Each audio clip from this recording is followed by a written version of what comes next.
ऐसा जाता अनुभव ऐसा जाता अनुभव ऐसा जाता अनुभव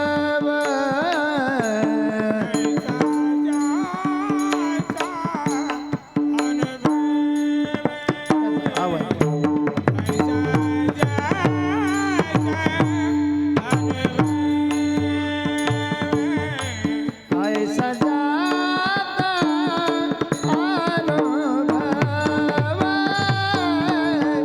ऐसा जाता अनुभव ऐसा जाता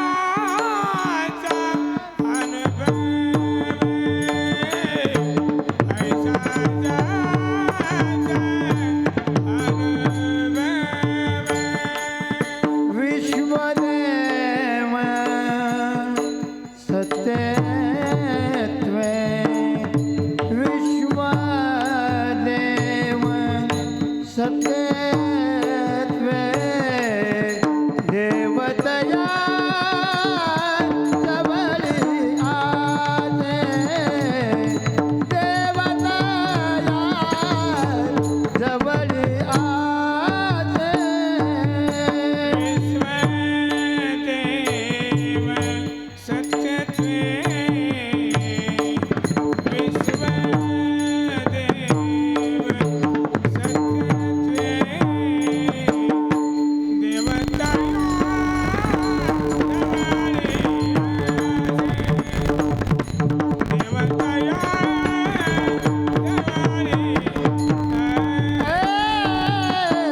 ऐसा जाता अनुभव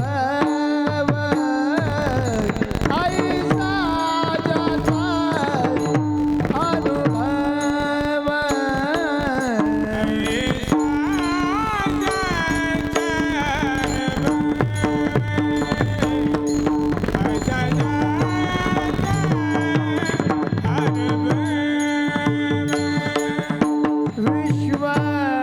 विश्वदेव सत्यतमे विश्वदेव सत्यत्वे विश्वदेव सत्यत्वे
हरी बोला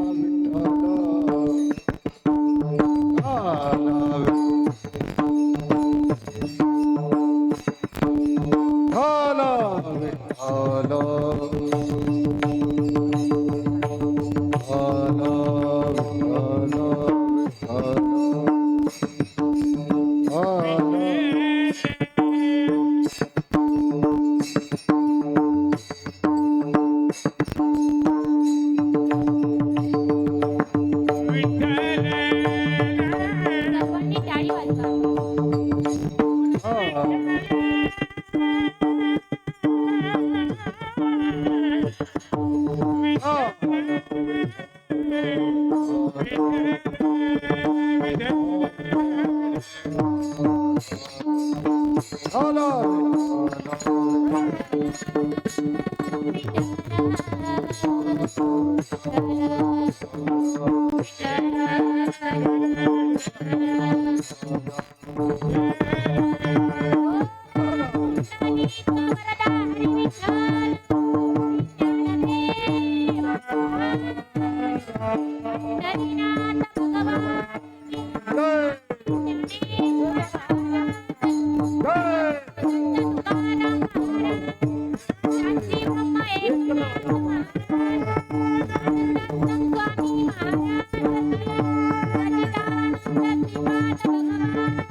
ऐसा ज्याचा अनुभव विश्वदेव सत्यते देवतया जवळी असे आपणासे दर्शने काम होता नाही चाली बुद्धी झाली समता देवतया जवळी असे आपणासे दर्शने तुका म्हणे भेदा भेद तुका म्हणे भेदा भेद गेला खंडोनी देवतया जवळी असे आपणासे दर्शने वर्णानामर्थ संघानां रसानां छंदसामपि मंगलानां च कर्तारो वंदे वाणी विनायको भवानी शंकरो वंदे श्रद्धा विश्वासरूपिणो यद्या विना न पश्यन्ति सिद्ध स्वान्तस्तमीश्वरम् महायोगपीठे तटे किमर्थ्यं पुण्डरीकाय दातुमिन्द्रेः समागत्य तिष्ठं तमानन्दकन्दं परब्रह्मलिङ्गं ते पाण्डुरङ्गं पांडुरंगा करू प्रथम नमन पांडुरंगा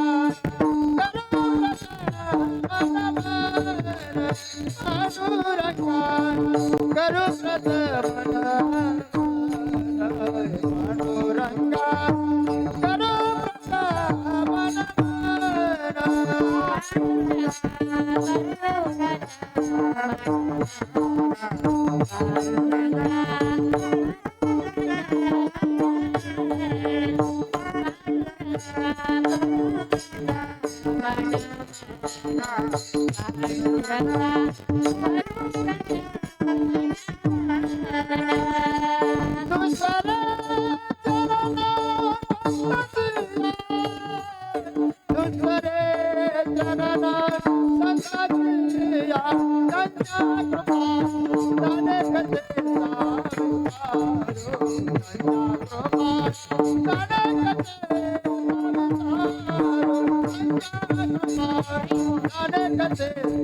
Thank you.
बाबाजी सद्गुरु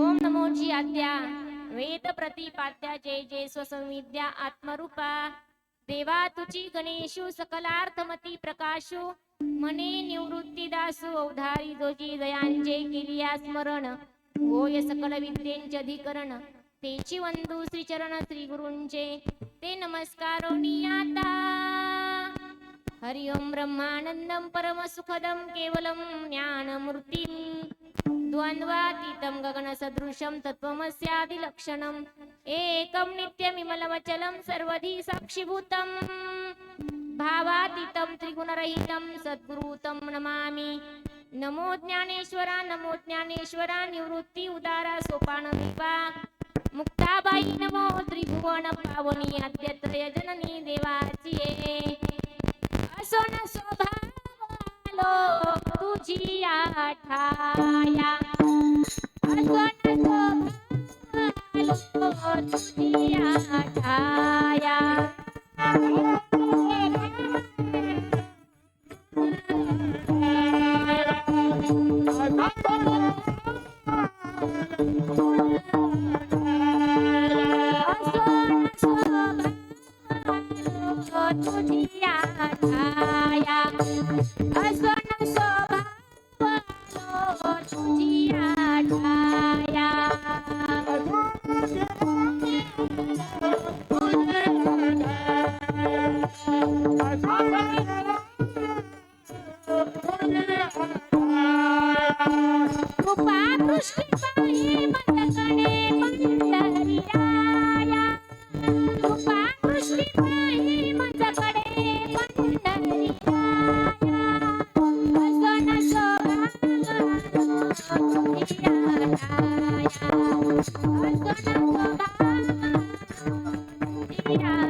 मस्तक माझा पायावरी या वारकरी संतांच्या ऐसा ज्याचा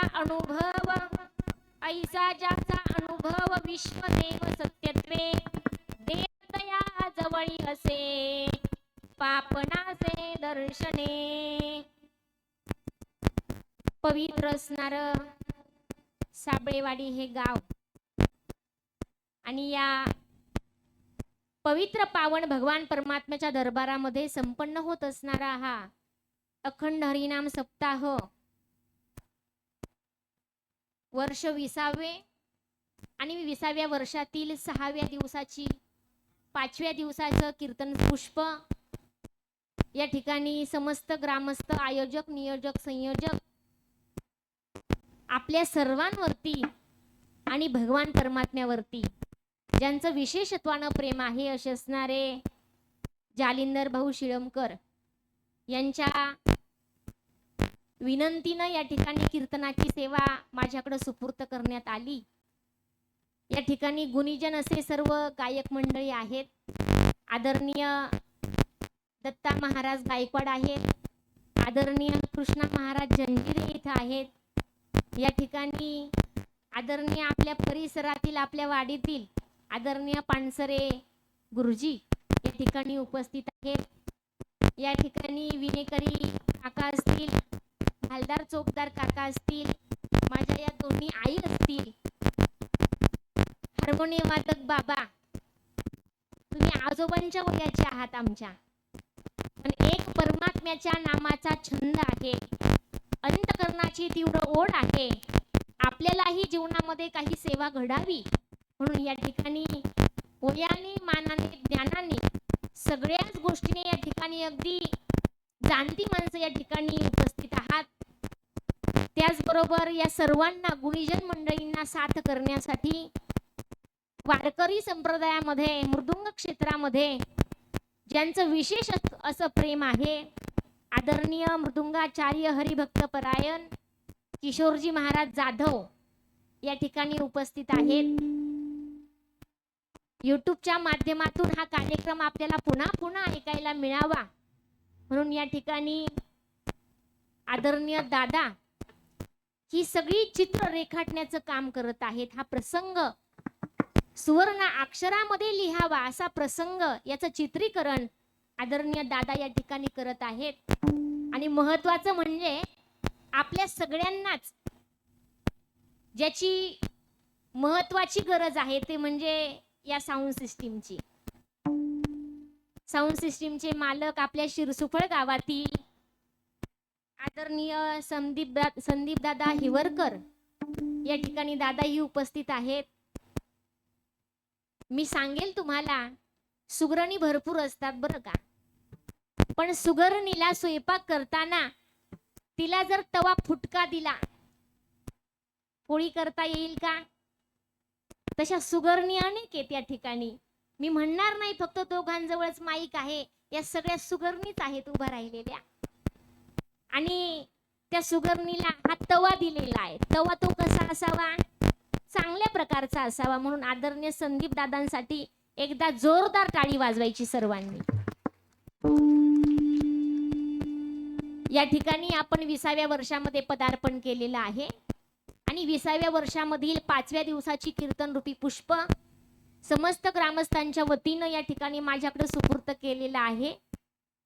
आजच्या दिवशी कीर्तनाच्या निमित्तानं म्हणून दाखवलेला अभंग पुणे नावाचा जिल्हा, खेड नावाचा तालुका, या पंचक्रोशीमध्ये परिसरामध्ये झुळझुळ वाहणारी इंद्रायणी नदी, या नदीवरती वसलेलं छोटं हे देहू तीर्थक्षेत्र, या देहूचे सुप्रसिद्ध जगतविख्यात महाराष्ट्रभूषण देहू निवासी वैराग्य रागरसिक जगद्गुरु तुकोबाराय, या तुकोबारायांच्या गाथेतील 4 चरणाचा अभंग, भगवान परमात्म्याचं अस्तित्व सांगणारा, भगवान परमात्म्याचं नामचिंतन करत असताना साधकाला जीवनामध्ये आलेला जो आत्मसाक्षात्कार आहे, आत्मानुभव जो आहे, तो अनुभव या ठिकाणी माझे संत या अभंगामध्ये प्रतिपादन करतात। विठ्ठल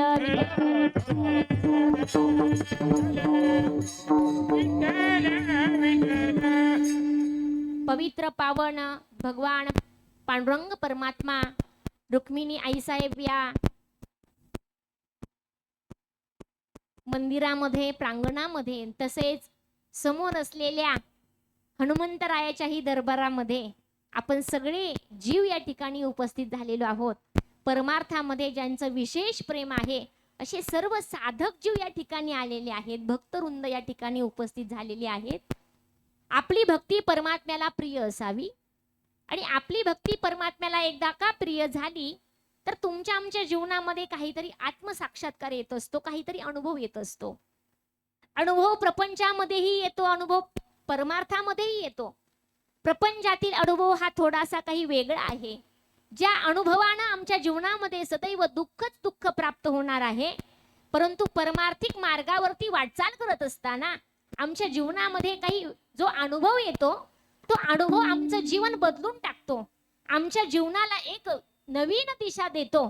तो अनुभव कसा आहे तर तो तुम्हा आम्हाला संतांच्या माध्यमातून कळून घेणं महत्वाचं आहे।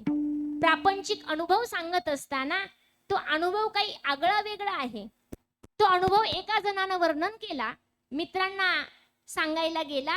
म्हणे माझी पत्नी कालच्याला एका लग्न उत्सवासाठी गेली. लग्न सायंकाळचं होतं. लग्न सायंकाळचं पार पडलं. येताना तिला रात्र झाली, अंधार पडला, म्हणून तिनं माहेरामध्ये मुक्काम केला. मग त्या दिवशी पडलेले सर्व भांडे मला एकट्याला घासावे लागले.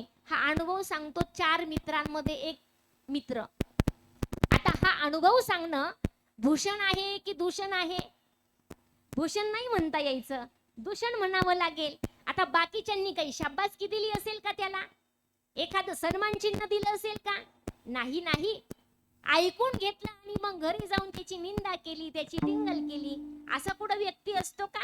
म्हणजे तुम्ही आम्ही जो प्रपंचाचा अनुभव सांगतो त्या अनुभवातून स्वतःला तर दुःख प्राप्त होतच, पण ज्याला तो आपण अनुभव सांगतो त्याचाही उद्धार होत नाही. माय बापांनो, तुम्हा आम्हाला एक जीवनामध्ये अनुभव घ्यायचा आहे.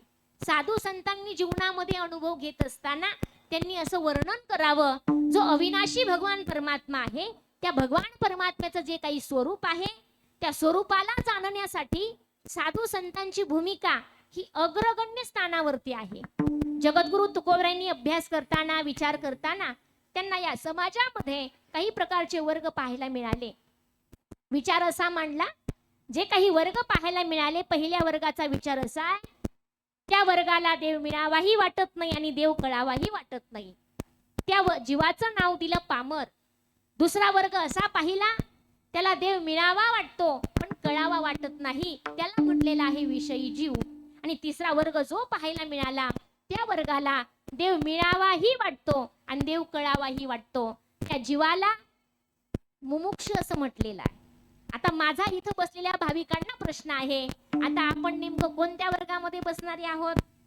आता इथं पाहायला गेलं तर सगळे जाणती माणसं आहेत बरं का. आदरणीय काळे महाराज असतील, आदरणीय पवार महाराज असतील, आपल्या गुरुतुल्य ठिकाणी या ठिकाणी ज्येष्ठ व्यक्तिमत्व आहेत. पण एक मनातील विचार तुमच्या समोर मांडला की आपण नेमकं कोणत्या वर्गातील आहोत. माझे जगद्गुरु तुकोबाराय सांगतात, आपण तर तसं पाहायला गेलं तर पामरच आहोत बरं का. स्वतः प्रत्यक्ष जगद्गुरु तुकोबाराय म्हणतात, मज पामराये काय थोरपण पायची वाहन पायवरी. आपण पामर तर आहोतच, पण आपण विषयी पण आहोत. विषयी कसे आहोत? ज्या परमात्म्यानं सुंदर असा नरदेह दिला, ज्या परमात्म्यानं सुंदर अशी इंद्रिय दिले, ते इंद्रिय आपण त्या विषयामध्ये रममाण केले. डोळे पाहण्यामध्ये रममाण झाले. भागवत सर्वांनी ऐकलेलं आहे. ज्या भागवत ग्रंथामध्ये एका महान भगवत भक्ताचं चरित्र गायलं गेलं. ब्राह्मण कुटुंबामध्ये जन्माला आलेला अजामेळ ज्यावेळी वडिलांनी सांगितलं, बाळा पूजेसाठी काही फुलं लागतात आणि बगीचेमध्ये जाऊन तू फुलं घेऊन ये. फुलं आणायला गेलेला अजामेळ फुलं तोडता तोडता जो काही रस्ता, त्या रस्त्यावरून काही माणसं येत होती, जात होती. त्याच्यामध्ये एक रूपवती पाहिली, तरुणी पाहिली आणि पाहताना याची नजर त्या रूपवतीकडे गेली, तरुणीवरती गेली. म्हणजे या अजामेळ्याचे डोळे त्या पाहण्यामध्ये रममाण झाले. आणि मग पुढं काय झालं, काय कथा घडली, काय प्रसंग त्याच्या जीवनामध्ये घडला सर्वांना माहिती आहे. सांगण्याचं तात्पर्य, त्या अजामेळ्याचे डोळे पाहण्यामध्ये रममाण झाले आणि जीवनाचं त्या ठिकाणी सार्थक कशामध्ये आहे ही गोष्ट तो अजामेळ त्या ठिकाणी चुकला. नंतर शेवटाला त्याला संत भेटले. संतांनी एक प्रकारचा उपदेश केला. मग मुलाच्या निमित्तानं नारायण नाव मुखाला आलं आणि स्वतःच्या जीवनाचा उद्धार केला. हा खूप मोठा कथा प्रसंग आहे. परंतु त्या अजामेळ्याचे डोळे जसं पाहण्यामध्ये रममाण झाले, तसं परमात्म्यानं तुम्हा आम्हाला जे काही इंद्रिय दिलेले आहेत ते इंद्रिय आपण त्या विषयामध्ये रममाण केलेले आहे. माझे ज्ञानोबराय सांगतात, या विषया वाचून काही आणि सर्वथा रम्य नाही, ऐसा स्वभावाची पाही इंद्रियांचा. या इंद्रियांचा स्वभावच आहे.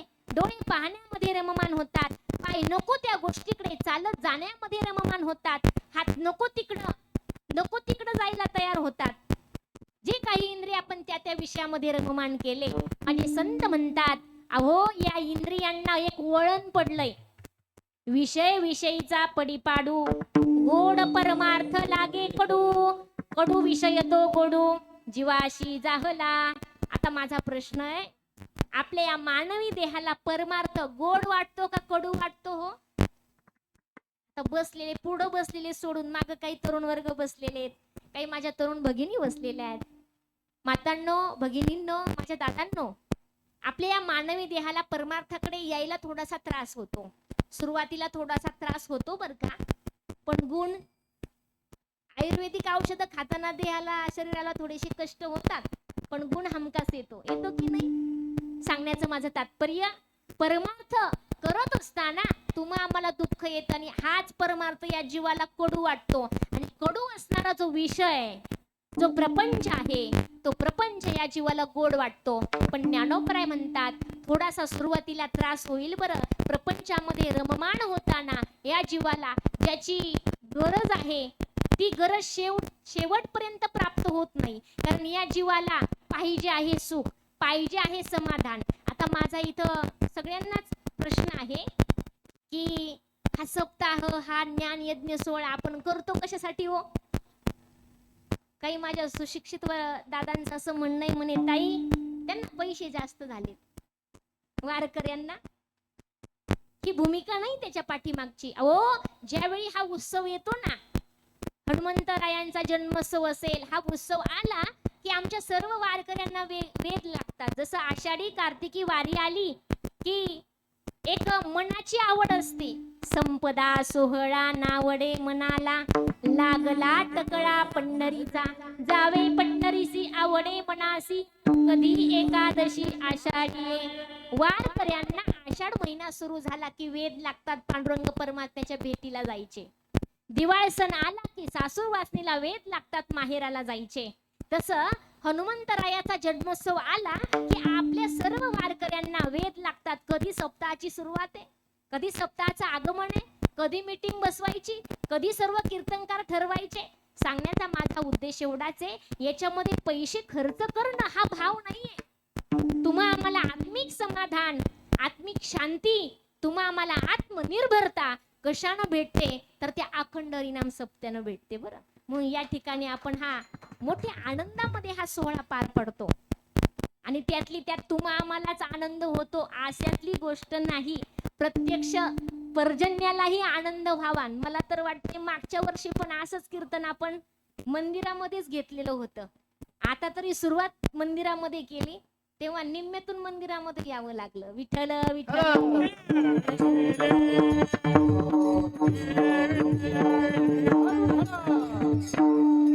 तुमची आमची भूमिका अशी असावी, तुम्हा आम्हाला ज्या वर्गामध्ये बसवले माझ्या संतांनी, तो वर्ग कोणता असेल तर मुमुक्षु संत त्या वर्गामध्ये बसले.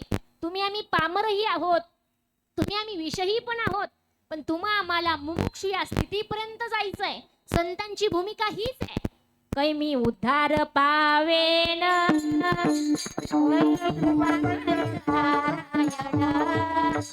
ऐसे तुम्ही सांगा संगजन, चित्त माझे.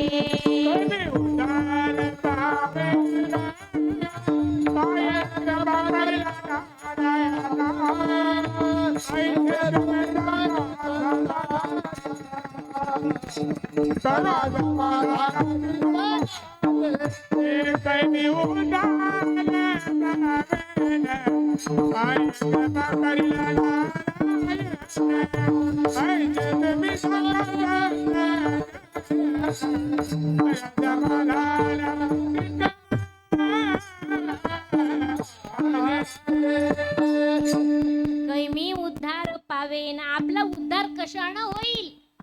जशी संतांची भूमिका तशी या जीवाची भूमिका असली पाहिजे बरं का. आणि जेव्हा ही भूमिका आपली तयार होईल ना, तेव्हा तुम्हा आम्हाला मुमुक्षु या स्थितीपर्यंत पोहोचता येणार आहे. या मुमुक्षु स्थितीपर्यंत जाण्यासाठी मनाची आवड, मनाची उत्कंठा अतिशय महत्वाची आहे. तुमच्या आमच्या मनामध्ये आलं तर पुढच्या गोष्टी घडतात. आता तुम्ही सगळेजण कीर्तनाला आले, हे डायरेक्ट इथं येऊन बसले का मनामध्ये विचार आला, गेलं पाहिजे कीर्तनाला, विचार आला की नाही? आधी मनाची तयारी झाली पाहिजे. आणि एकदा मनाची तयारी झाली की तुम्हा आम्हाला नक्कीच त्या साध्यापर्यंत ते मन घेऊन गेल्याशिवाय राहत नाही. म्हणून असं जे मन आहे ते त्या मनाची तयारी करण्यासाठी तुम्हा आम्हाला भक्तीची आवड लागणं महत्वाचं आहे. आणि एकदा भक्तीची आवड लागली की असणारा परमात्मा आणि त्या परमात्म्याचा अनुभव यायला वेळ लागणार नाही. प्रपंचातील अनुभव वेगवेगळे आहेत. आता या ठिकाणी गुळ ठेवलाय, गुळ खाल्ल्यानंतर गोड लागणार आहे. कधी कळेल? म्हणे खाल्ल्यानंतर ना. एका शिक्षकानं एका मुलाला उन्हाळ्याच्या सुट्टीमध्ये एक निबंध लिहायला सांगितला. म्हणे बाळा, आता उन्हाळ्याची सुट्टी लागेल, अभ्यास करता करता तुला एक वेगळा विषय देतो आणि त्या वेगळ्या विषयावरती तुला काही तुझे विचार मांडायचे. विषय असा आहे म्हणे, साखरेची जी गोडी आहे ना, गोडी, त्या गोडीवरती तुला निबंध लिहायचा आहे. त्यानं नवीन वही आणली आणि नवीन वहीमध्ये त्यानं तो विषय घेतला आणि लिहायला सुरुवात केली. हा विद्यार्थी आता 6वीला जाणार होता, परंतु त्याच्या जीवनामध्ये एक असा प्रसंग घडला. इयत्ता 2री पासून 5वी पर्यंत तो गेलेला होता. 2री पासून 5वी पर्यंत त्याला डॉक्टरानं नकार दिला होता साखर खाण्यासाठी.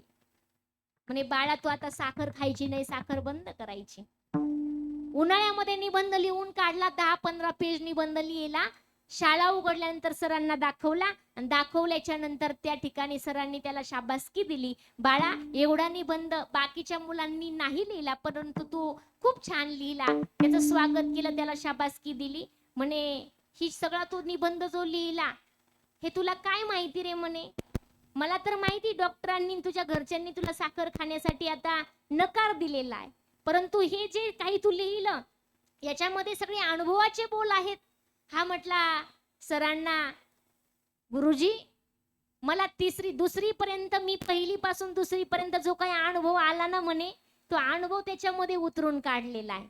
अनुभव एकदा आला ना, तो विसरत नाही बरं का माणसं. म्हणून माझा सांगण्याचा उद्देश हा, प्रपंचातील अनुभव जर माणसं विसरत नसतील तर तुमच्या आमच्या जीवनामध्ये आलेले संत आणि संतांनी आम्हाला दिलेला आत्मसाक्षात्कार नामाचा अनुभव, तो आम्ही विसरता कामा आहे काय? विसरता कामा नये. म्हणून तो अनुभव आम्हाला आला पाहिजे. माझे संत म्हणतात, श्री गुरूंच्या कृपेनं आलेला अनुभव स्वतः घेतला, तुका चाखोनिया सांगे, मज अनुभव आहे अंगे. तो अनुभव आम्ही स्वतः घेतला आणि मग जगताला सांगायला आले. बाबांनो, या गोष्टीकडे तुम्ही या. ही गोष्ट जीवनामध्ये केल्याच्या नंतर काही वेगळा अनुभव जीवनामध्ये येतो आणि तो अनुभव आला की या जीवनाचं काही परिवर्तन होतं. माझे संत म्हणतात, आम्हीही जोपर्यंत सद्गुरू जीवनामध्ये येत नव्हते ना, तोपर्यंत असे सामान्य जीव होतो तुमच्यासारखे. नामदेव महाराजही तेच सांगतात आपल्याला. मला तर अशी प्रचिती आली, परमात्म्याला जेवायला सांगितलं, ताट घेऊन जायला सांगितलं आणि परमात्म्याला जेवण दाखवा म्हणे. जेवण दाखवून या, नैवेद्य दाखवून या. आई वडिलांनी सांगितलं, वडिलांनी तो आदेश सांगून गेले. आपले हे आई वडील सांगतात, मुलं घरी असले ना, आई वडिलांना कुठं जायचं असलं तर आपले आई वडील सांगतात, बाळा म्हशीची धार नीट काढ बर का, 2 दिवस काही मी येणार नाही.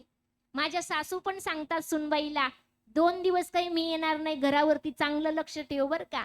तुमचं आमचं जीवाला सांगणं वेगळं, पण संतांच्या जीवनामध्ये त्यांच्या आई वडिलांनी सांगितलेला विचार वेगळा. दामा शेट्टी म्हणतात, देवाला नैवेद्य दाखवून या तुम्ही आजच्या दिवशी. नामदेव महाराज गेले मंदिरामध्ये. प्रसंग सर्वांना ज्ञाते, मला अनुभव सांगायचा आहे संतांचा. त्या ठिकाणी नैवेद्याचं ताट नेलं आणि ताट नेल्याच्या नंतर परमात्म्याला सांगू लागले, बोलू लागले की देवा, आज काही वडील आले नाही म्हणून मी आलो बरं. आता हे नैवेद्याचं ताट तुम्हाला ग्रहण करावं लागेल, सेवन करा बरं लवकर. परमात्मा काही ऐकायला तयार नाहीये. त्या ठिकाणी नामदेव महाराजांनी डोकं आपटायला सुरुवात केली. डोकं आपटताना परमात्म्यालाच दया आली. पांडुरंग परमात्म्यानं विटेवरून खाली उतरावं आणि त्या ठिकाणी असणारा जे नैवेद्याचं ताट आहे ते ग्रहण करावं. आनंद झाला नामदेव महाराजांना. आज देवानं माझ्या हातून नैवेद्य ग्रहण केला, जेवण केलं. ताट रिकामं झालं आणि ताट रिकामं हातात घेऊन नामदेव महाराज निघाले. पण आता लहान मुलं खूप निरागस असतात बरं का. इतके निरागस, सांगितलं होतं देवाला नैवेद्य दाखवून यायचं, पण यांनी स्वतः खाऊ घातलं. आता माझा प्रश्न आहे, तुम्ही म्हणाल ताई आल्यापासून प्रश्नच करताय तुम्ही, दाखवलेली वस्तू खायची असते का नुसती पाहायची असते? महाराज तुम्ही झालंय ना, नाही का? मुलगी दाखवतात आपल्याला, दाखवतात का नाही महाराज? आता मुलगी दाखवतात. आता माझा असा प्रश्न आहे, दाखवलेली वस्तू खायची असते का पाहायची असते? पाहायची असते. मग आता देवाला नैवेद्य दाखवून या असं सांगितलं, पण देवाला नैवेद्य खाऊच घातला नाही का, भोजन घातलं देवाला नामदेव महाराजांनी. आता दाखवलेली वस्तू फक्त पाहायची असते, ती खायची नसते. नामदेव महाराजांना लई आनंद झाला आणि रस्त्याने निघाले. एवढे निरागस मुलं असतात ना, एखाद्या सद्ग्रस्ताची गाडी दारात आली, गाडीचा आवाज या मालकानं ओळखला ना, तो मालक मुलाला सांगतो, छोट्याशा मुलाला, पहिली दुसरीच्या, बाळा आता रामभाऊ घरात येणार आहे, त्यानं मला प्रश्न केला होता की माझ्या सोबत येतो का, पण मला दारं धरायला जायचंय, मी काय त्याच्यासोबत जाणार नाही. त्याला सांगायचं माझे पप्पा घरात नाहीत, मी तोपर्यंत बाथरूम मध्ये लपून बसतो. त्या बारक्या मुलाला सांगितलं रामभाऊ आलाय म्हणून, असं असं तू सांग. गेले पप्पा बाथरूम मध्ये लपायला. रामभाऊ घरात आल्यावर, का रे बाळू, कुठं गेले तुझे बाबा? एवढे निरागस ना पोरं. बाबा बाथरूम मध्ये लपलेत, पण त्यांनी मला सांगितलंय रामभाऊ घरात आला ना, त्याला म्हणायचं माझे पप्पा इथं नाहीत आणि ते बाथरूम मध्ये लपलेत. एवढे निरागस असतात बरं का मुलं. आणि ते नामदेव महाराज लय आनंद झाला. आनंदामध्ये जे हातामध्ये ताट होतं ना, जेवणाचं ताट, ते रिकामं ताट रस्त्यानं पडवत निघाले. धताडम धताडम धताडम धताडम. शिकलेत बर का हे बोल, खूप अवघड आहे हो. वाजवत निघाले. सगळ्या गल्लीतली बाया बघायला लागल्या, म्हणे हे शिंप्याचं पोर आज मंदिरामध्ये गेलत, ताट रिकामं घेऊन आला. हातातलं ताट बहुतेक ते सगळं जेवण कुत्र्यानं खाल्लं वाटतं. आई वडील नाराज होतील. बायका म्हणायला लागल्या. हा आवाज घरापर्यंत जाऊन पोहोचला, ताटाचा आवाज. गोणाई बाहेर आल्या, म्हणे काय हातातलं ताट नैवेद्य काय केला? म्हणे देवानं खाल्ला. म्हणे आधी घरात या. घरात बोलून घेतलं. म्हणे तुझ्या डोक्याला काय झालं?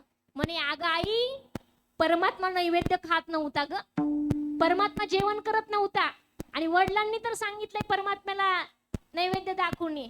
मला वाटलं इथून मागे वडिलांनी नैवेद्य खाऊ घातला परमात्म्याला, आणि आज जर माझ्या हातून परमात्म्यानं जेवण केलं नसतं तर तुम्ही नाराज झाले असते. देव ऐकत नव्हता म्हणून डोकं आपटायला सुरुवात केली आई. आणि डोकं आपटून घ्यायला लागलो ना, परमात्मा खाली उतरला आणि मलाही 2 घास चारले आणि स्वतःही पोटभर जेवला. ते खरं वाटत ना आईला. थोडे वेळानं वडील आले. म्हणे हे काय झालं नामदेवा डोक्याला? म्हणे काही नाही बाबा, असं असं झालं. विश्वासच बसेना. दुसरा दिवस उजडला, पुन्हा ताट तयार केलं.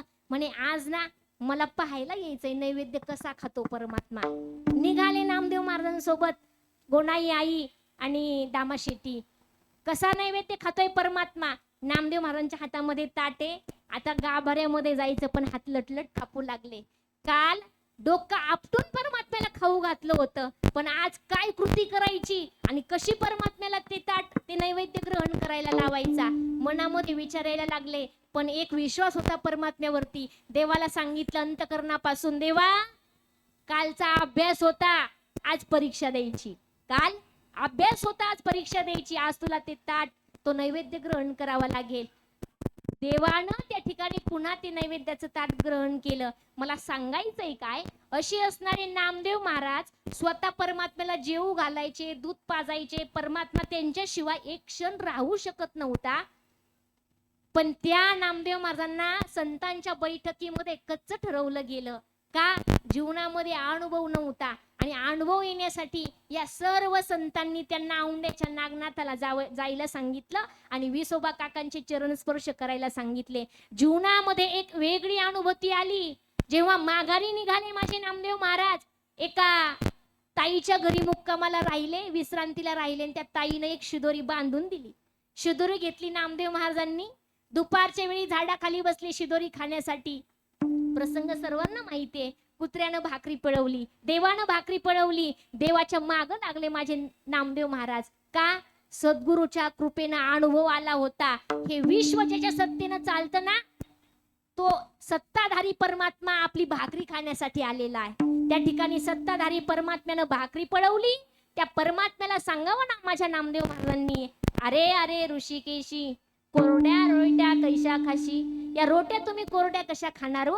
अनुभूती आली, आत्मसाक्षात्कार झाला. सांगण्याचा हेतू एवढा आहे, प्रत्यक्ष देव जेवत होता, देव दूध पित होता, देव जसं आसन टाकेल त्या आसनावरती झोपत होता. परंतु जोपर्यंत जीवनामध्ये संत, श्री गुरु, सद्गुरु आले नाही तोपर्यंत अनुभव आला नाही.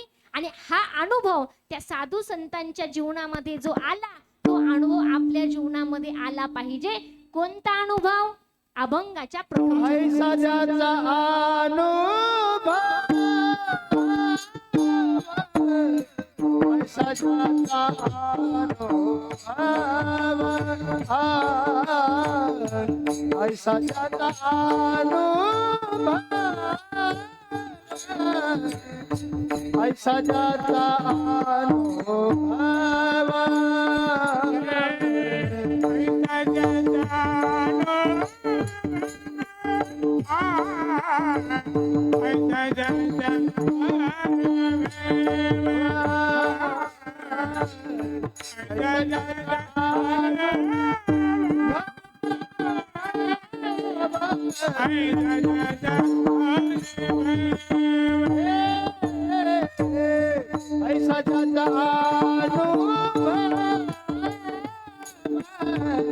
ऐसा ज्याचा अनुभव, ऐसा ज्याचा अनुभव, ऐसा ज्याचा अनुभव, ऐसा ज्याचा अनुभव, विश्वदेव सत्यत्वे सत्त्वे,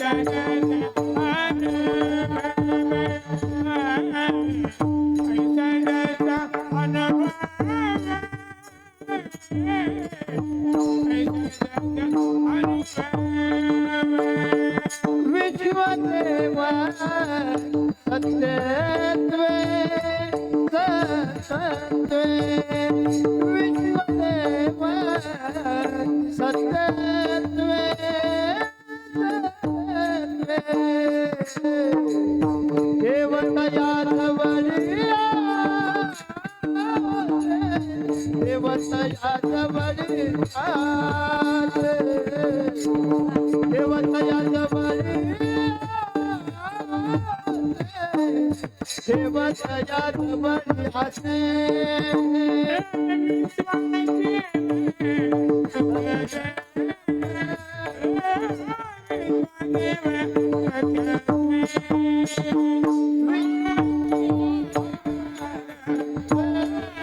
सत्त्वे,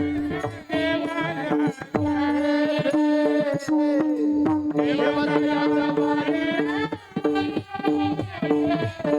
देवतया जवळिया, देवतया जवळिया, देवतया जवळिया,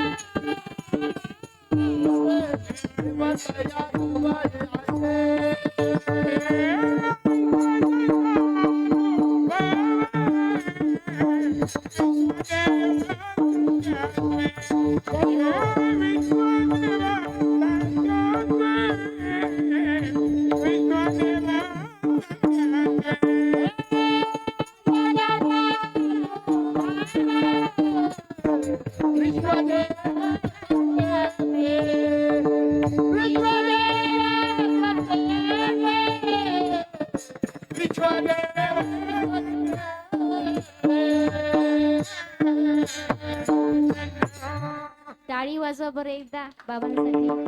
वा. ऐसा ज्याचा अनुभव, विश्वदेव सत्यत्वे.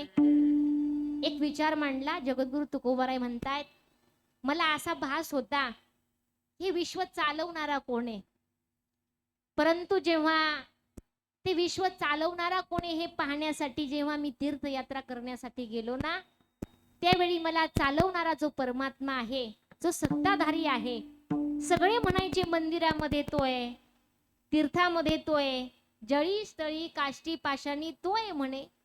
पण विश्वास बसत नव्हता सांगण्याचा, लोकांवरती विश्वास नव्हता. सगळ्या यात्रा केल्या आणि यात्रा करत करत करत माझे संत तुकोबाराय जेव्हा माघारी निघाले, एक तीर्थ पाहिलं, एक गंगा पाहिली, त्या गंगेमध्ये स्नान केलं. आणि जेव्हा स्नान करून बाहेर आले तेव्हा माझे संत तुकोबारायांनी एका महात्म्याला पाहिलं. आणि पाहिल्याच्या नंतर मनामध्ये एक विचार आला की आपण या महात्म्याचं दर्शन घ्यावं. आपल्या मनामध्ये विचार येतो की नाही, एखादी संत आहेत, एखादे महाराज आहेत, दर्शन घेतलं तर तेवढंच पुण्य जीवनामध्ये प्राप्त होईल. आपल्या जीवनामध्ये झालेले जे काही दोष आहेत ते दोष निघून जातील. म्हणून संत तुकोबरायांनी दर्शन घेतलं आणि दर्शन घेतल्या घेतल्या अशी काही प्रचिती आली. हात ठेविला मस्तकी प्रसाद देऊनी केले सुखी. मस्तकावरती हात ठेवला, आत्मसाक्षात्कार झाला, तो निजबोध त्यांना देण्यात आला आणि जगद्गुरु तुकोबाराय त्या ठिकाणी देहूला येऊन पोहोचले.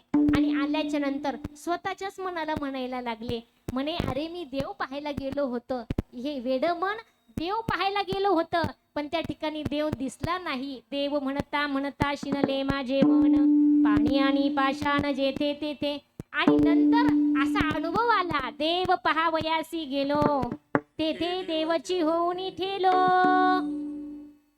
आता तुम्ही इथं सगळी बसलेले कोण आहात? देवच आहात. तुका म्हणे सांगो किती या तव भगवंताच्या मूर्ती. पण आपल्यामध्ये मनामध्ये एक भ्रांत आहे, मी आमका, मी तमका, नाही का, मी सरपंच, मी उपसरपंच. इथली नाहीत बरं का, उपाधी सांगितली फक्त. मी चेअरमन, मी व्हाय चेअरमन, मी शिक्षक, मी डॉक्टर, मी वकील, ही उपाधी दिली माणसाला. आणि त्या उपाधीमध्ये आपण एवढे गुंतलो गेलो की त्या उपाधीतून आपण बाहेर निघू शकत नाही. आपण या उपाधीमध्ये न गुंतता आपलं खरं स्वरूप काय आहे, तर माझे संत म्हणतात खरं स्वरूप जाणण्यासाठी तुम्ही आणि या मानव देहाला आलेलो आहोत. मी तव वासुदेव तत्वता कडो येईल विचारिता.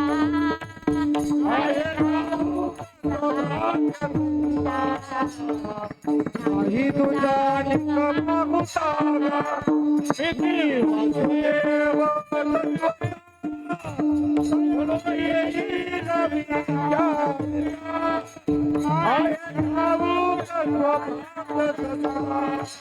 नाही तुझा निकम मुसागा. आपण सगळे देव तर आहोत. मी तव वासुदेव तत्वता.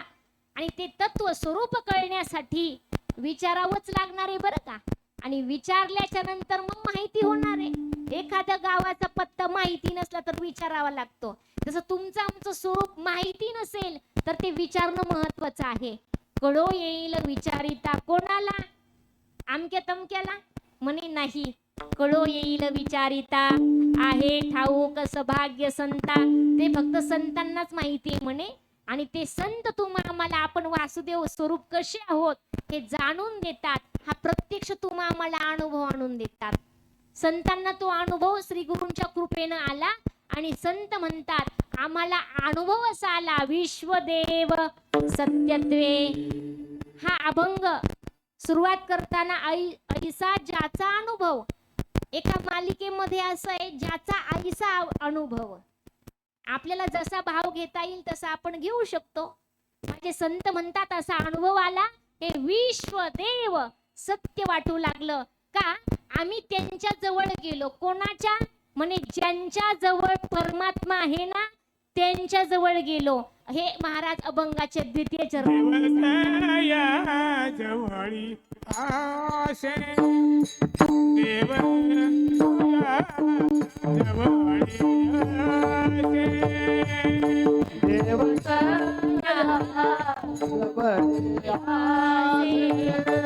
देव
तुम्ही विसरू नका बरं का.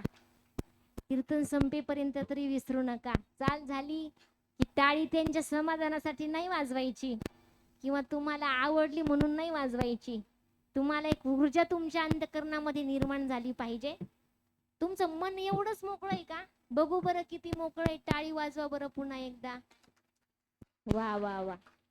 टाळीला काय लागतंय? जीएसटी लागतोय का? वाजवल्यानंतर डिझेलवाणी पुन्हा संपते, पुन्हा भेटणारच नाहीये त्याचा आनंद. सुंदर प्रमाण दिलं महाराजांनी. देवतया जवळ येसे पाप नासे दर्शने. त्यांच्या जवळ देव आहे असे श्री गुरु आहेत बरं का. आणि त्यांच्या जवळ गेल्यानंतर तुम्हाला तो अनुभव येऊ शकत नाही. कोणता? विश्वदेव सत्यत्वे. त्यांच्या जवळ परमात्मा आहे. संतांच्या जवळ आपण जाणं महत्वाचं आहे. आम्ही वेगवेगळ्या दिशेने जातो आणि वेगवेगळ्या दिशेने जाऊन या जीवनाचं वाटोळं करून घेतो. म्हणून जीवनाचं सार्थक करून घ्यायचं असेल तर या जीवानं संतांच्या संगतीमध्ये जाणं महत्वाचं आहे. संतांच्या संगतीमध्ये गेल्याच्या नंतर त्यांच्या दर्शनानं पाप जे आहे ते पाप नासून जातं, पाप नष्ट होतं. नासून गेलेला पदार्थ वापरता येतो का? आता दूध नासलं, ते दूध दह्याच्या पण लायकीचं राहत नाही. फेकूनच द्यावं लागतं की नाही नासलेलं दूध. आपण ते विरजनामध्ये पण टाकत नाही. म्हणे काय ही वस्तू काय झाली? नासली. आता जे पाप आहे ना, पाप, ते पाप नाश पावतं. संतांच्या दर्शनानं ते पाप नाश पावतं. काहींचं म्हणणं असेल ताई आम्ही नामस्मरण करतोय, गेली 19 वर्ष झालं भगवान परमात्म्याच्या दरबारामध्ये आम्ही नामस्मरणामध्ये आम्ही जीवन आमचं कंठित करतोय. हा कार्यक्रम दशक्रियाविधीचा कार्यक्रम, 10व्याचा कार्यक्रम, 13व्याचा कार्यक्रम, वर्षश्राद्धाचा कार्यक्रम, सोमवारचं भजन, गुरुवारचं भजन, ही भक्ती काही आम्ही सोडली नाही. मग आमच्या जीवनामध्ये पाप कसं येईल ताई? पण पाप सहज नकळत तुमच्या आमच्या जीवनाला स्पर्श करत असतं. एका मंदिरामध्ये एक महात्मा त्या ठिकाणी ग्रंथ वाचन करायला बसले आणि ग्रंथ वाचताना एवढं भान हरपून त्या ठिकाणी ग्रंथ वाचन करायचे. सोमवारचा दिवस होता. महादेवाचं ते मंदिर होतं आणि त्या मंदिरामध्ये वाचन करत असताना त्या दिवशी अनेक महिला त्या महादेवाचं दर्शन घेण्यासाठी मंदिरामध्ये येत होत्या. महिलांनी त्या महात्म्याला पाहिलं. मनामध्ये विचार आला, आपल्या जवळ प्रसाद म्हणून जी काही साखर, गूळ, शेंगदाणे हे जे काही वस्तू आणल्यात, पदार्थ आणलेत ना, ते आपण महाराजांना देऊ. पण मनामध्ये असाही विचार आला, महाराजांच्या हातावर द्यायला लागलो तर महाराजांचं जे वाचण्याचे जे एकाग्रता आहे ती एकाग्रता भंग पावेल आणि त्याचा दोष आपल्याला लागेल. म्हणून आपण काय करू, म्हणे जिथं ग्रंथ ठेवलाय तिथं वस्त्र आहे, त्या वस्त्रावरती गोड शेंगदाणे साखर ठेवू. थोड्या वेळानं वाचन झालं की महात्मे तो प्रसाद म्हणून सेवन करतील. आपल्या अंतःकरणाला जरा बरं वाटेल का आपला प्रसाद महाराजांनी प्रसाद म्हणून सेवन केला. प्रसाद ठेवून महिला निघून गेल्या. पाहता पाहता सायंकाळ व्हायला लागली आणि त्या प्रसादाला मुंग्या स्पर्श करायला सुरुवात झाली. मुंग्या असा प्राणी आहे, त्या प्राण्याला साखर कोणत्या डब्यामध्ये ठेवली? आमंत्रण द्यावं लागत कोणाला? मुंग्यांना. भुंग्याला पण ज्या फुलामध्ये सुगंध आहे ना त्याला आमंत्रण द्यावं लागत नाही किंवा बोर्ड लिहून ठेवावा लागत नाही, या फुलामध्ये मकरंद आहे, दादा तू इथं ये आणि मकरंद सेवन करून निघून जा. सांगावं लागतं का? भुंग्याला सांगावं लागत नाही, मुंग्याला सांगावं लागत नाही, माणसांना. आता विचार आला म्हणून सांगून जाते.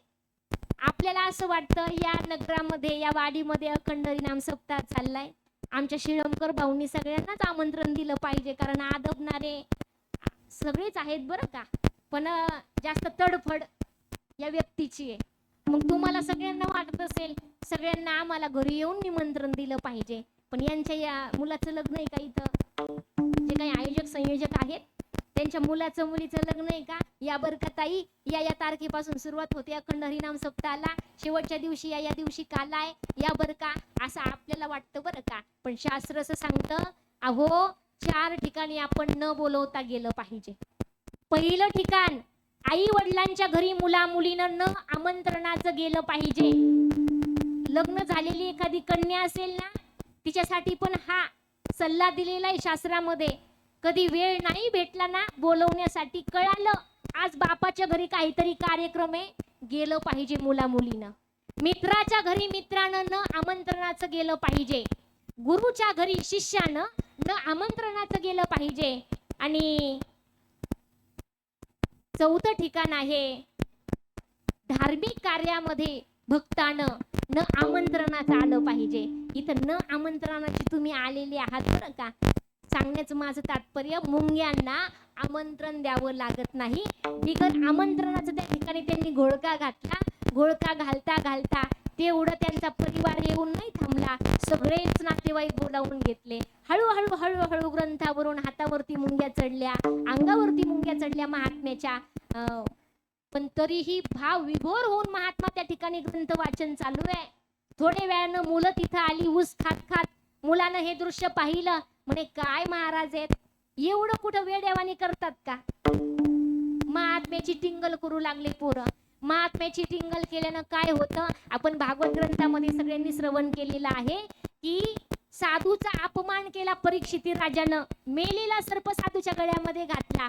आणि थोड्या वेळानं येऊन पाहिलं त्या ऋषीच्या मुलानं, म्हणे ज्यानं कोणी माझ्या बापाच्या गळ्यामध्ये हा मेलेला सर्प टाकला ना, एक दिवस हा सर्प जिवंत होईल आणि टाकणाऱ्याला 7 दिवसामध्ये जाऊन दंश करेल. अपमान केल्यानं काय पश्चाताप जीवनामध्ये भोगावा लागतो. मुलं आहेत ते निरागस मुलं, काही माहिती नाही त्यांना काय केल्यानं काय जीवनामध्ये फळ प्राप्त होतंय. टिंगल केली, निंदा केली साधूची, आणि जो ऊस खात होते ना ते ऊस खात खात, जे काही तुमच्या इकडे काय म्हणतात, चोयट्या का चुट्टी? चोयट्या, चोरट्या नाही बरं का, नाहीतर तुम्ही वेगळंच ऐकायच्या. चोयट्या चोयट्या घेतल्या आणि मुलानं साधूची निंदा म्हणून अंगावरती टाकायला सुरुवात केली. बरं त्या काही त्या तिथं थांबत नव्हत्या, अंगाला लागायच्या आणि खाली वेगळ्या ठिकाणी येऊन पडायच्या. ज्या ज्या भागामध्ये लागल्या त्या ठिकाणच्या त्या मुंग्या त्या चोयट्यांना लागल्या, चोयट्या बाजूला जाऊन पडल्या. हळूहळू हळूहळू महात्म्याच्या अंगावरती जमा झालेल्या सर्व मुंग्या त्या चोयट्यांवरती त्याचा ढिगारा झाला. हे सगळं दृश्य मुलं पाहतात. म्हणे आपण साधूच्या अंगावरती चोयट्या मारल्या त्यांचं ध्यान मोडावं म्हणून. आणि त्या माता भगिनींनी प्रसाद ठेवला होता कशासाठी? त्यांना पुण्य प्राप्त करण्यासाठी. आता मला सांगा, त्यांना पुण्य खरंच प्राप्त झालं का? शास्त्र सांगतं किंवा माझे संत म्हणतात, कधी असं अचानक घडतं, पाप करता घडे पुण्य आणि पुण्य करता घडे पाप. हे अचानकपणे जीवनामध्ये पाप आपल्याला भोगावं लागतं. आणि ते पाप कदाचित पुण्याच्या निमित्ताने पाप जीवनामध्ये येऊ शकतं. म्हणून ते पाप तुम्हा आम्हाला घालवण्यासाठी संतांच्या जवळ जावं लागेल. आणि संतांच्या जवळ जाऊन असलेलं जे पाप आहे ते पाप, त्या पापाला नासवावं लागेल. पाप नासे दर्शने, त्यांच्या दर्शनानं आमच्या जीवनातील पाप जातं. एवढी महत्वाची भूमिका आपल्यासाठी संत महात्मे या जीवाचा उद्धार व्हावा यासाठी करतात. म्हणून आपण या जीवानं तो असा विशिष्ट अनुभव घेण्यासाठी संतांच्या जवळ गेलं पाहिजे. अजून विशेष तत्वानं माझे श्री गुरु म्हणतात, पाप तर जातच रे जातं, पण तुमच्या आमच्या जीवनामध्ये असलेले जे काही 6 विकार आहेत ना, ते 6 विकार, त्याचे महत्वाचे 2 विकार सांगितले, काम आणि क्रोध. या काम आणि क्रोधाची महत्वाची भूमिका, या कामाने आणि क्रोधानं भल्या भल्यांचं वाटोळं झालं. आणि ते काम आणि क्रोध आमच्या जीवनामध्ये उत्पन्न होता कामा नये. ते पुन्हा पुन्हा फिरून येता कामा नये यासाठी महत्वाची भूमिका संत पार पाडतात. ते काम क्रोधाला चाल करू देत नाही. काम क्रोध नाही चाली काम क्रोध नाही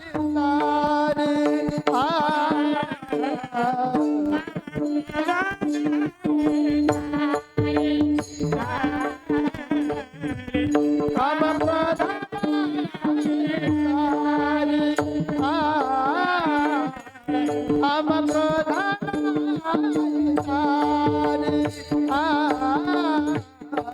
काम क्रोध काम क्रोध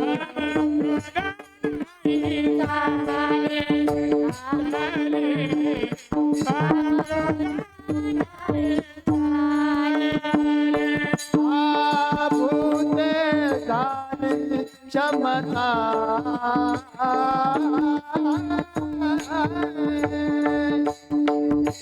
भूते झाली क्षमता देवता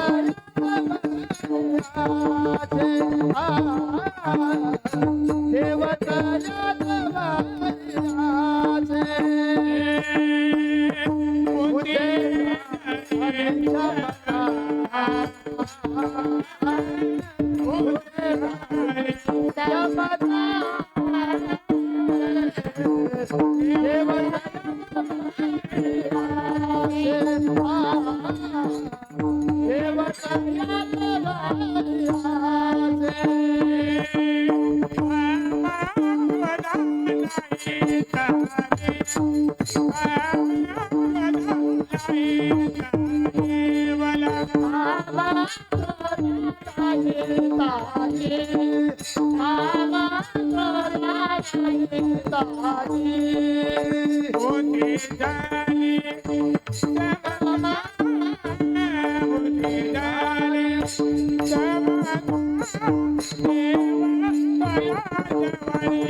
काम क्रोधा नाही चाली.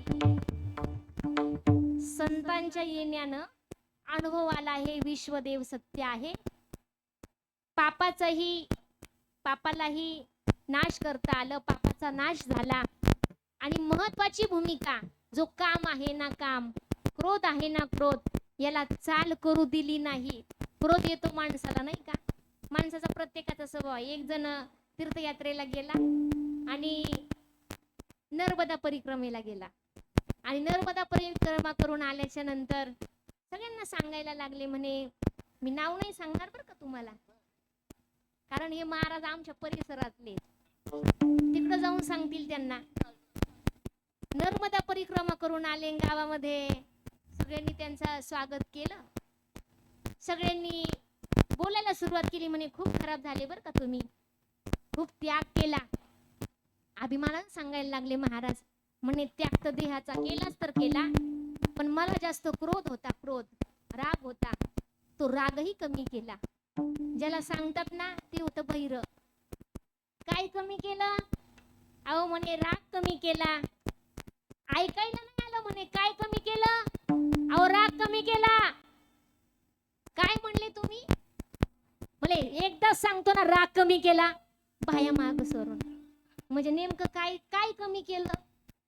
पण जेव्हा आपण संतांच्या संगतीमध्ये जाऊ ना, तुमच्या आमच्या जीवनामध्ये काहीतरी कायापालट होतो बरं. जीवन वेगळ्या दिशेने जगण्याचा आनंद तुम्हाला घेता येतो. आणि म्हणून काय जीवनामध्ये लाभ होतो? काम क्रोधा नाही चाली, भूती झाली समता. सगळ्यांबद्दल, सगळ्या प्राणी मात्रांबद्दल समभाव अंतःकरणामध्ये निर्माण होतो. जसा संतांचा समभाव आहे, इहलोकी तोची सर्वाभूती सम शरीराचा भ्रम नेनो कदा. नामदेव महाराज देवाला सांगतात, ज्या ज्ञानोबरायांसोबत मी तीर्थयात्रेला गेलो ना, त्या ज्ञानोबरायांसोबत मला एक अनुभव आला. त्या ज्ञानोबरायांसोबत गेल्यानंतर जीवनामध्ये सुख मिळालं. आता तीर्थयात्रेला आपण पण जातो. तीर्थयात्रेला गेल्यानंतर अनुभव काही थोडे असतात का आपल्याला? आल्यानंतर ग्रामस्थ विचारतातच, कशी काय झाली तुमची वारी, कशी झाली तुमची ट्रिप, कशी झाली तुमची यात्रा. मग ही यात्रेकरू सहलेकरू सांगतात, म्हणे महाराजांनी ना 2 दिवस भातच घातला, जेवायलाच टाइम नाही मिळाला. दर्शन घेतलं, पुन्हा प्रवास सुरू, रात्रीही प्रवास, दिवसाही प्रवास. सांगतो कोण? हे यात्रेकरू सांगतात. आता आपला अनुभव वेगळा असतो, त्या अनुभवातून काही सिद्ध होत नाही. पण जेव्हा नामदेव महाराजांना घेऊन ज्ञानोबराय तीर्थयात्रेला गेले ना, गेल्याच्या नंतर आलेला अनुभव विचारला देवानं, का रे नामदेवा, ज्या संतांसोबत तू तीर्थयात्रेला गेला तिथं काय अनुभव आला? म्हणे अनुभव असा आला देवा, संत संगतीचे काय सांगू सुख, आपणा पारिखे नाही तेथे. आता इथं शब्द वापरला माझ्या नामदेव महाराजांना, आपणा पारिखे नाही तेथे. हात करून म्हटले आपणा पारिखे नाही तेथे. देवाला राग आला. देव म्हटले, काय नामदेवा माझ्याकडे हात करतो? आता इथं जर कोणाकडे हात करून म्हटलं, आता नाही म्हणणार ते वाक्य काय म्हणायचं ते, पण राग येईल का नाही? देवाकडे हात करून म्हणाले नामदेव महाराज. देव म्हटले, नामदेवा मी काय पारखपण केलं रे? नामदेव महाराज म्हटले, मी पाहतो ना, येणारे भक्त तुमच्याकडे मागणी करतात, देवा हे दे ते दे ते दे, तुम्ही देतात का खरंच देवा? म्हणे नाही ना, माझा स्वभावच आहे म्हणे, घेशी तेव्हा देशी, ऐसा ससी उदार, घेतल्यानंतर देतो. आणि एक विशेष स्वभाव असा आहे, काही न घेताही देतो. काही जीव मागतात तरी देत नाही, काही मागत नाही, त्यांना मी दिल्याशिवाय राहत नाही. म्हणून तर म्हणतात नामदेव महाराज, आपणा पारिखे नाही तेथे. तुमच्यासारखं पारखपण त्या संतांजवळ नाही मला अनुभवायला मिळालं. आणि शेवटी मग म्हणतात, ते संत या मृत्यू लोकामध्ये कसे वावरतात? म्हणे सगळ्यांबद्दल समभाव त्यांच्या अंतकरणामध्ये असतो. इहलोकी तोची सर्वाभूती सम शरीराचा भ्रम नेनो कदा. मग तुम्हा आम्हाला सर्वांबद्दल समभाव अंतकरणामध्ये निर्माण करण्याची ताकद कोणामध्ये आहे? संतांमध्ये आहे बरं का. संत आणि देव एकच आहेत. संततेची देव, देवतेची संत, निमित्त त्या प्रतिमा. देव असो किंवा संत यांच्या संगतीमध्ये जेव्हा हा जीव जाईल तेव्हा भूती झाली समता, देवतया जवळी असे, पापनासे दर्शने. त्या परमात्म्याचा जो आलेला अनुभव आहे, त्या परमात्म्याचा अनुभव सांगता सांगता जगद्गुरु तुकोबरायांच्या मनामध्ये विचार आला. म्हणे हा अनुभव कवर सांगायचा? त्या परमात्म्याला जे आवडतं ते केलं पाहिजे की नाही? आपल्याला जे आवडतं ते करतो की नाही आपण प्रपंचामध्ये? मग मानवी देहाला आवडणारी वस्तू माणूस नक्की 100% पूर्ण करतो. मग परमात्म्याची आवड का पूर्ण नाही केली पाहिजे? म्हणून त्या परमात्म्याची आवड एकदा आपण पूर्ण करूयात. देवाला काय आवडतं? सर्वांनी दोन्ही हात वरती करायचे आणि देवाचं नामचिंतन आपल्या सर्वांना करायचंय. सर्वांनी करायचं बरं.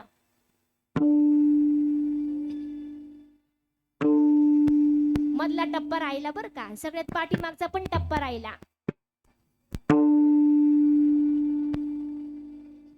श्रीराम जय राम जय जय राम, श्रीराम जय राम जय जय राम, श्रीराम जय राम जय जय राम, श्रीराम जय राम जय राम, श्रीराम जय राम जय जय राम, श्रीराम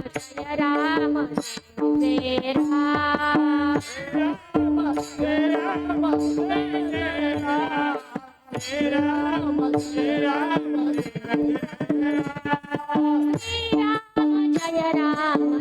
जय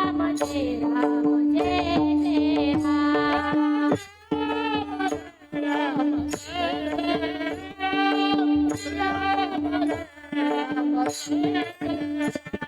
श्रीराम जय राम जय जय राम, श्रीराम जय राम जय जय राम.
हुशार आहेत तुमची चतुराई कळाली. सगळ्यांनी भजन केलं पण शेवटी हात गळाले होता आमचे. मग आम्ही हात खाली घेतले आणि मुखानं फक्त नामस्मरण करत राहिलो. पण देवाला कसंही नामस्मरण करा, त्या परमात्म्याला ते नामचिंतन अतिशय प्रिय आहे. अति प्रिय आवडे तुळशी भुका, तैसीच प्रीती करी भोळ्या भाविका. नामा पद पंकज पातुका, वंदितसे पंढरपुरीचे भीमा तटी. प्रिय परमात्म्याला ज्या ज्या गोष्टी आहेत ना ते त्या या जीवानं त्याची पूर्तता या जीवानं केली पाहिजे. म्हणून एकदा पुन्हा सर्वांनी परमात्म्याचं नामचिंतन करायचंय. विठोबा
नामस्मरण केलं ना.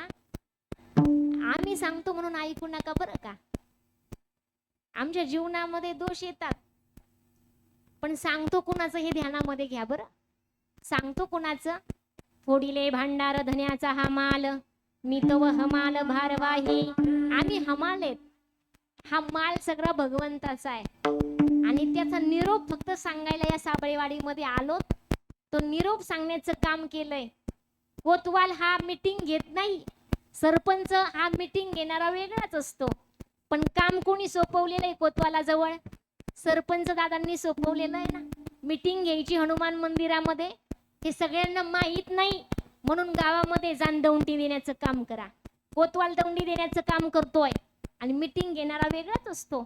या ठिकाणी दौंडी आहे, ज्याचा हा माल आहे, ज्याची ही सत्ता आहे, त्या भगवान परमात्म्याचं स्वरूप तुम्ही आम्ही जाणण्याचा प्रयत्न या जीवनामध्ये केला पाहिजे. त्या परमात्म्याची आवड आहे. आवडे देवासी तो एका प्रकार, नामाचा उच्चार रात्रंदिवस. आणि जर त्या परमात्म्याचं नामचिंतन या आलेल्या नरदेहाला येऊन केलं नाही तर महाराज म्हणतात, सरते शेवटी काळ बांधून नेला, सरते शेवटी काळ बांधून नेला, एका जनार्दनी आमचे काय बा जाईल. म्हणून म्हणतात महाराज, हे जरी नाही काल मग दुसरा येईल, हे जरी नाही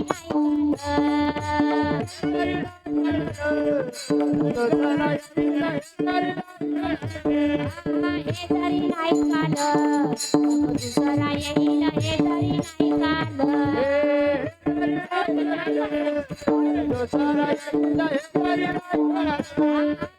सरते शेवटी बा पुन्हा येईल, सरते शेवटी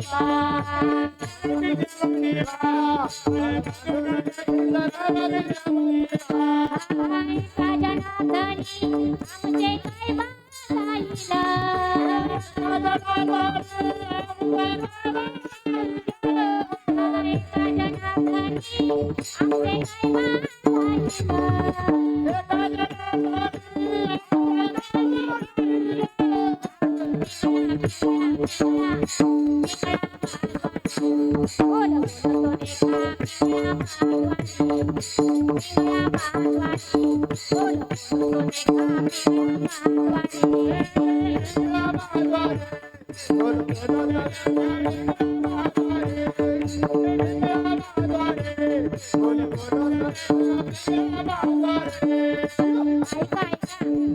पवित्र असा नृत्य परमात्म्यानं दिलाय की नाही. अनमोल किमतीचा देह दिलाय. 2 हात दिले दान करण्यासाठी, पाय दिले वारी करण्यासाठी, डोळे दिले त्याला पाहण्यासाठी, कान दिले त्याची कीर्ती ऐकण्यासाठी, दिले हे सर्व अवयव परमात्म्यानं. पण देहाला जन्माला आलो, पण आले कसे गेलो. माझे संत म्हणतात, जन्मा येऊन काय केले, तुवा मुद्दल ही कमविले. मुद्दल म्हणजे हे देहवर, ही मुद्दल गमवायची नाही. परमात्म्यानं सुंदर असे 2 हात दिले आणि हाताने जर टाळी नाही वाजवली तर माझे संत या हाताने विनंती करून म्हणतायत, वर जोडोने विनंती तुम्हारे तुम्ही वासुदेव वासुदेव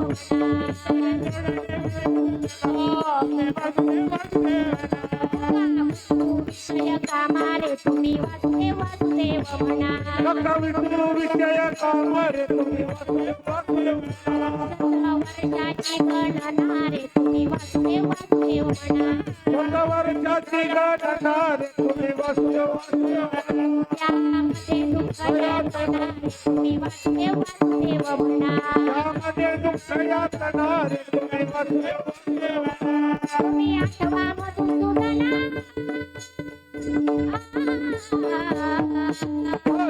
तुम्ही वासुदेव तुम्ही वासुदेव वासुदेव म्हणा, तुम्ही वासुदेव वासुदेव म्हणा, तुम्ही वासुदेव वासुदेव म्हणा, तुम्ही वासुदेव वासुदेव म्हणा, वासुदेव वासुदेव म्हणा, तुम्ही वासुदेव वासुदेव म्हणा, वासुदेव वासुदेव म्हणा रे तुम्ही वासुदेव वासुदेव वासुदेव म्हणा रे तुम्ही वासुदेव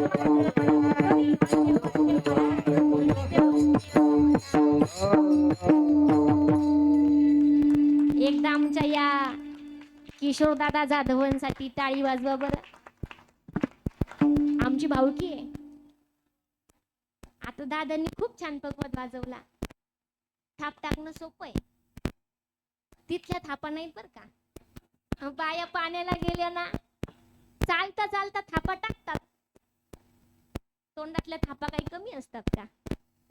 त्या थापाला माप नाही. पण इथं थाप टाकणं आणि थाप टाकल्याच्या नंतर सगळे वारकरी त्या नादामध्ये रंगून जाणं, ही विशेषता या वारकरी संप्रदायाची आहे.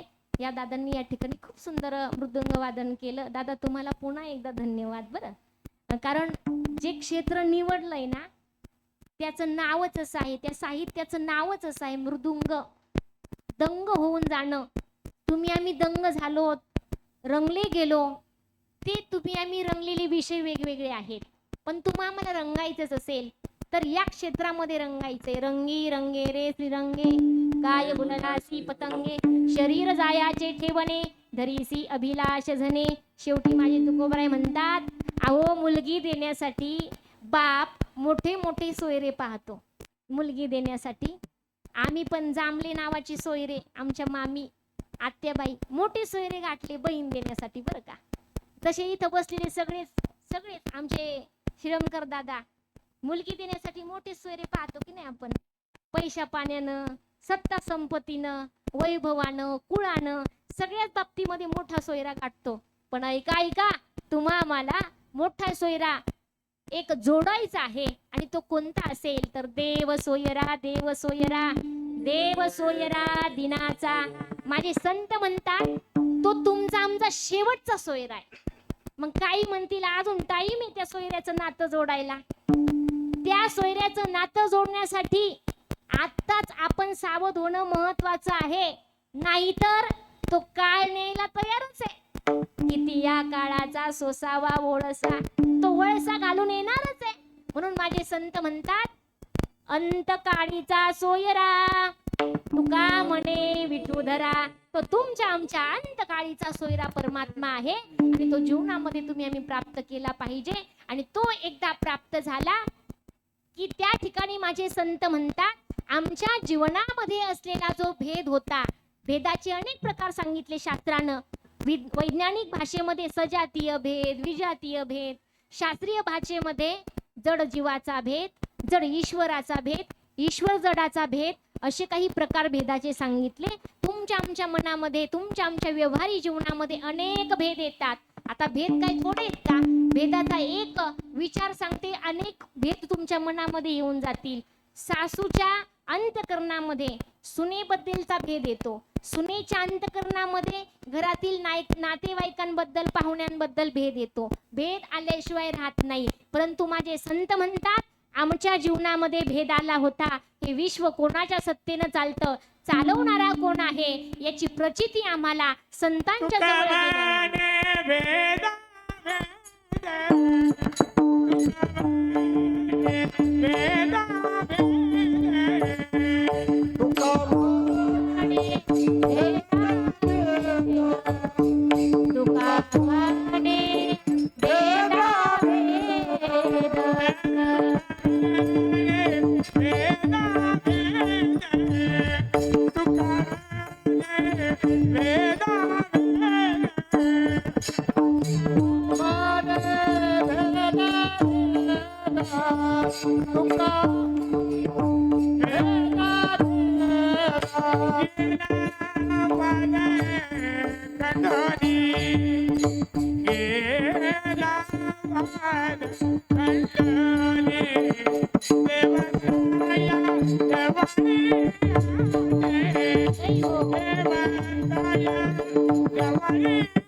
दर्शने पापनाथा दर्शने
सर्वांनी टाळी वाजवा बरं. खूप सुंदर. वयानं ज्येष्ठ आहेत, श्रेष्ठ आहेत, वरिष्ठ आहेत. या वयात एवढा उंच आवाज. तारुण्यपणामध्ये किती उंच गात असाल बाबा तुम्ही.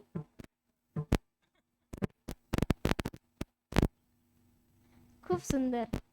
तुका म्हणे भेदा भेद गेला वाद खंडोनी. तुकोबराय म्हणतात भेद गेला. जिथं भेद येतो तिथं वाद निर्माण होतो. आता भेद गेल्यानंतर वाद राहिला नाही का. म्हणे ज्यांच्या जवळ देव आहे त्याची संगती आम्हाला घडली. देवतया जवळी असे पापणासे दर्शने. ज्ञानेश्वर माऊली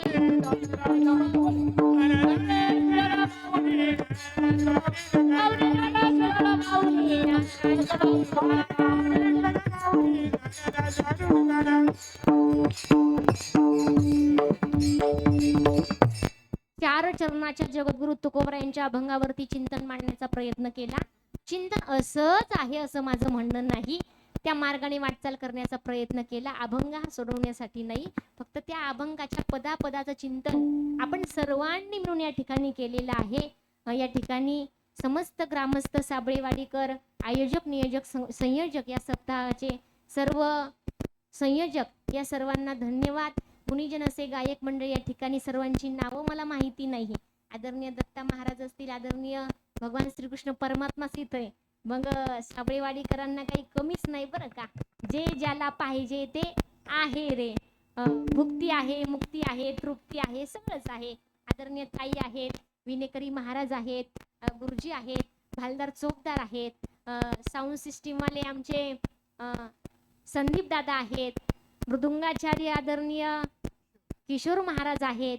आणि हे चित्रीकरण आपण आहे तोपर्यंत आपल्याला चिरकाल पाहता येईल. पुन्हा पुन्हा हे चिंतन फक्त याच आजच्या दिवशीच नाही, अगदी सुरुवातीपासून शेवटीपर्यंत जेवढी काही सर्व संत मंडळी या ठिकाणी आपण बोलवलेली आहेत त्या सर्वांचं चिंतन आपल्याला वारंवार ऐकण्याची गरज जर भासली तर ते चिंतन पुन्हा पुन्हा आपल्याला ऐकायला मिळणार आहे. जाताना माझा एकच विचार आहे माझ्या ताई दादांनो, या ठिकाणी बंधू वर्ग आहे आणि पितृवर्ग आहे. आजच्या या धकाधकीच्या युगामध्ये आपण असं पाहतोय, आज बहीण दादाकडे गेल्याच्या नंतर ही बहीण त्या दादाला त्या दादाच्या प्रॉपर्टीमध्ये काही हिस्सा मागण्याची तिचा विचार असतो. आता इथं बसलेल्या सगळ्याच बहिणी काय काय तुमच्या भावाला मागता मला माहिती नाही, पण आपल्या आपल्या मनाला विचारा. मागील वर्षी अशा काही मी बहिणी पाहिल्या, अरे दादा आता सोनं बाद झालं, आता साड्याही बाद झाल्या, पैसेही बाद झाले दादा. पण ऐक ना दादा या बहिणीचा विचार, दादा तुला जी आई वडिलांची वडिलोपार्जित असणारी 10 एकर शेती आहे ना, त्या शेतीतील अर्धा एकर माझ्या नावावर कर रे दादा. अशा किती बहिणी तिथं, हातवरती नका करू. आपल्या आपल्या मनाला विचारा, आपण आपल्या भावाकडे गेल्यानंतर काय काय मागतो. जर एवढं आपण करत नसाल ना तर आपलं परमार्थिक जीवन आपलं सक्सेस झालं असं समजा. इथं बसलेल्या माझ्या बंधूंना एक कळकळीची विनंती आहे, दादांनो या मोबाईलच्या युगामध्ये आम्ही फेसबुक, इंस्टा, व्हॉट्सअप या माध्यमातून अनेक मोठा मित्र परिवार तयार केलाय. ज्या मित्राचं मुखही पाहिलं नाही पण त्या मित्रासोबत आम्ही व्हॉट्सअप वरती तास तास बोलतोय, फेसबुक वरती अर्धा तास आमचं जीवन बर्बाद करतोय. त्या भावाला आम्ही पाहिलं पण नाही. पण ऐका दादांनो, अशी एखादी वेळ येते, त्या वेळी तुमचा आमचा भाऊ जो आहे तो एखाद्या अपघातामध्ये बळी पडला, त्याचा अपघात झाला, त्याला उचलून दवाखान्यामध्ये नेणारे पूर्ण गाव असतं. बरं, उचलून दवाखान्यामध्ये नेण्यासाठी पूर्ण गाव असतं दादा. पण एकदा का त्या दवाखान्यामध्ये रवाना केलं, त्या दवाखान्यामध्ये त्याची देखभाल घेण्यासाठी त्याला काय लागतं काय लागत नाही हे पाहण्यासाठी जो 5-5 वर्ष बोलत नसलेला तो सख्खा भाऊ असतो ना, तोच सख्खा भाऊ त्यावेळी त्याच्या कामी येतो. दवाखान्यामध्ये बसून राहतो, एक महिना त्याच्या डोळ्याला डोळा नसतो, एकटक नजरेने त्या भावाच्या पलंगाकडे पाहत राहतो. आता तरी भाऊ शुद्धीवरती येईल, नंतर तरी भाऊ शुद्धीवरती येईल.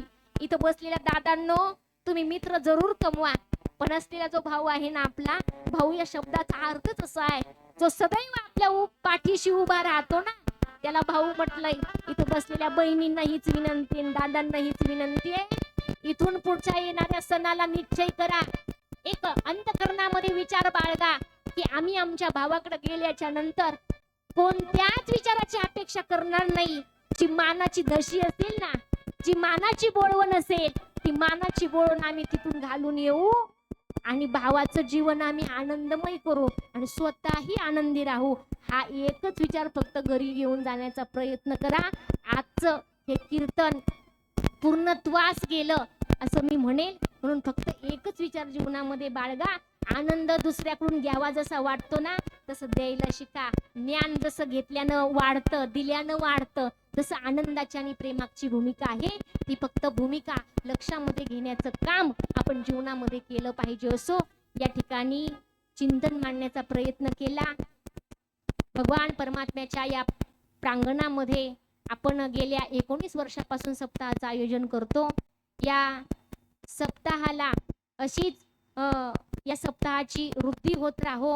अनेक भाविक भक्तांची जी मनाची परिवर्तनता आहे त्या परिवर्तनामध्ये, त्या मनाच्या तयारीमध्ये अजून बदल व्हावा अशी ईश्वर चरणी प्रार्थना करते आणि भक्ती आमच्या जीवनामध्ये घडावी हेच मागणं हनुमंतरायाला आणि पांडुरंगाला मागते. तुकाराम तुकाराम तुकाराम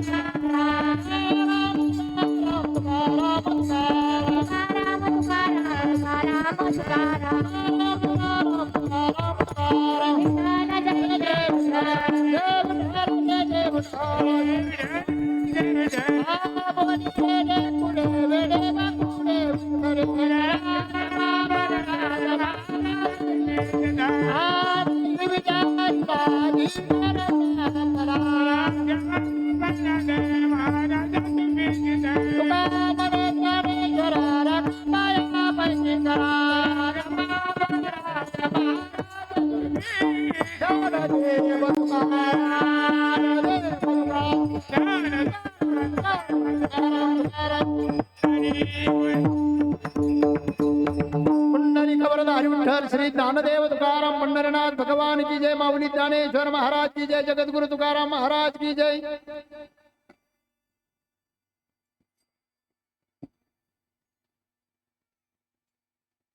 अखंड हरिनाम सप्ताह ग्रंथराज ज्ञानेश्वर पारायण 16 वर्ष 20 त्यातील 5व्या दिवसाची कीर्तन सेवा हरिभक्त पारायण चैतालीताई जाधव यांची झाली। मी त्यांचा साबळेवाडी भजनी मंडळ आणि साबळेवाडी ग्रामस्थ यांच्या वतीने त्यांचा या ठिकाणी आभार व्यक्त करतो। तसेच मृदुंगाचार्य हरिभक्त पारायण किशोर महाराज जाधव यांचे या ठिकाणी आभार व्यक्त करतो। गायनाचार्य हरिभक्त पारायण कृष्णाप्पा चिंजेरे आणि गायकवाड महाराज अंबादास पुणेकर महाराज। थोडस पावसाचं सावट आहे त्यामुळे थोडस फास्ट बोलण्याचा प्रयत्न करणार आहे, जास्त लांबवणार नाही। यांचं या ठिकाणी आभार व्यक्त करतो। पंचकृषीतील आलेले सर्व भजनी मंडळ यांचे या ठिकाणी आभार व्यक्त करतो। तसेच आजची प्रवचन सेवा असणार 2 मिनिटं थांबा, 2 मिनिटं बसा तिथं जाते बसा। आजची प्रवचन सेवा असणारे हरिभक्त परायण दत्तात्रय महाराज गायकवाड यांची झाली। त्यांचं या ठिकाणी साबळेवाडी भजनी मंडळाच्या वतीने त्यांचं या ठिकाणी आभार व्यक्त करतो। तसेच आजचे असणारे प्रवचनचे जे सौजन्य होते ते दिलीप पांडुरंग गाडवे यांचं या ठिकाणी आभार व्यक्त करतो। तसेच आजच्या कीर्तनाचे जे सौजन्य होते श्रीमती मीना मच्छिंदर जांभले आणि शुभांगी कचेर शिंदे सदस्य जिल्हा परिषद पुणे यांचं या ठिकाणी स्वागत करतो। जयश्री सोमनाथ गुळमकर सदस्य ग्रामपंचायत साबळेवाडी, मेघा राजाराम गाडवे सदस्य ग्रामपंचायत साबळेवाडी, चारही महिलांचं मी या ठिकाणी साबळेवाडी भजनी मंडळाच्या वतीने त्यांचं या ठिकाणी स्वागत करीत आहे। तसेच आजचे असणारे अन्नदाते विठ्ठल शिळमकर, पांडुरंग शिळमकर, वसंत शिळमकर, सुरेश गाडेकर, पोपट रघुनाथ गुळमकर, दिलीप तुळशीराम गाडेकर आणि श्रीमती ऋतुजा ढवाण हे 7 व्यक्तींचं या आजच्या अन्नदात्यांचे मी आभार व्यक्त करतो। तसंच उद्याचे कार्यक्रम हरिभक्त परायण महाराष्ट्र भूषण भागवताचार्य उद्धव महाराज चोले बीड यांचंही उद्याच्याला 7:30 ते 9:30 कीर्तन सौजन्य आहे, आपलं कीर्तन आहे आणि त्यांचं या ठिकाणी त्याचे असणारे सौजन्य नवनाथ पोपट साबळे, भुजंग दिनकर ढवाण, संपत बाबा गुळवंकर, जगन्नाथ सर्जेराव गाडेकर, राजेंद्र पांडुरंग आटोळे, माझे ग्रामपंचायत सदस्य शिरसुबळ हे 5 व्यक्तींचं मी त्यांचंही मनापासून स्वागत करतो। तसेच उद्याची असणारी प्रवचन सेवा हरिभक्त पारायण विठ्ठल महाराज काळे यांची आहे, यांचंही या ठिकाणी मनापासून त्यांचंही स्वागत करतो।